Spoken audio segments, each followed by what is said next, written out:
The Sebring SpeedTour returned to Sebring International Raceway for the first weekend in March of 2019. Fantastic Florida weather and good crowds greeted us in Sebring, and all of our drivers were eager to shake down their cars to start the new season. SVRA brought hundreds of vintage cars racing in 12 classes throughout the weekend, and there were some very nice, noteworthy cars on the track all weekend. Two of the crowd favorites were from our newcomers that just went through our driver's school just weeks earlier, Ken Twaits in his Audi R8 and Vito in his beautiful 1971 Ferrari 365 GTB4. MG, my favorite mark, was the featured mark for this event, and the all-MG race was maybe one of the best battles for first place all weekend long. But in true MG fashion, we had over 20 cars show up for the weekend. 12 made the Sunday starting grid, and 8 finished the Sunday race. Group 6 was fun to watch at every outing, with Porsches battling it out with the huge American muscle cars. Mike Skinner put on a great show in Group 10 with his Toyota trucks from the NASCAR series.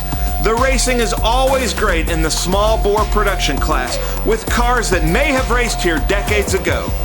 But Group 11 had some great racing in a class of cars that may have raced here fairly recently at Sebring.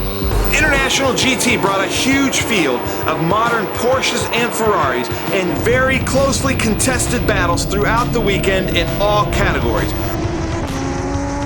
Rob Blake and Juan Lopez Santini up front with the GT4Rs. Tom Pank and the Fall Line Motorsports guys in the 3.8 liter class. Newcomer Gianna Torino in a Ferrari F430 took the top step in the largest Maranello Cup field in series history. We also had Alex Welch join us in an Audi R8. This was the first event in the 2019 season for International GT, and it was extremely fun to watch. The Trans Am Series presented by Pirelli started their 2019 season at Sebring, and this is fitting because Trans Am began at Sebring in 1966, making it the longest running road racing series in America. The 2019 season started off with a bang.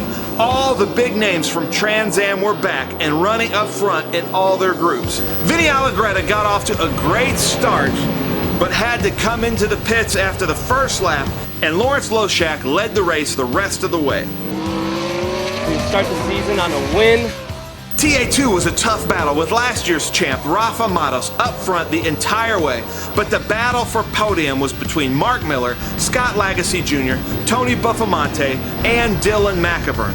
Rafa led the entire race, but with a late restart, it was not an easy race to win. In the SGT class, Mark Bowden from Fall Line fought hard to keep Lee Saunders behind him, but Lee took the top step in SGT, followed by Mark Bowden and Tom Herb from Fall Line Motorsports. And in the GT class, it was Jeff Courtney in the Maserati ahead of the two Aston Martins. But the Sebring SpeedTour isn't just about the racing. Saturday, Haggerty hosted their Cars and Caffeine show in the infield with a record-breaking number of cars, and then those fantastic cars got to have some parade laps on this world-famous circuit. Saturday night, we held a great dinner banquet with some comments from our Grand Marshal, five-time Le Mans winner Derek Bell. And went and did a pretty good race, and so Mr. Ferrari asked me to go back to his team to race at Le Mans. In those days, two men used to do the 24 hours when men were men. I think I'm right in saying that, aren't I? The Sebring SpeedTour was a great start to the 2019 season, and we can't wait to see what else 2019 has to offer. But now, we are off to the Michelin Raceway Road Atlanta for the Atlanta SpeedTour March 29th through the 31st, featuring the first race of the V-Rock Series. See you there.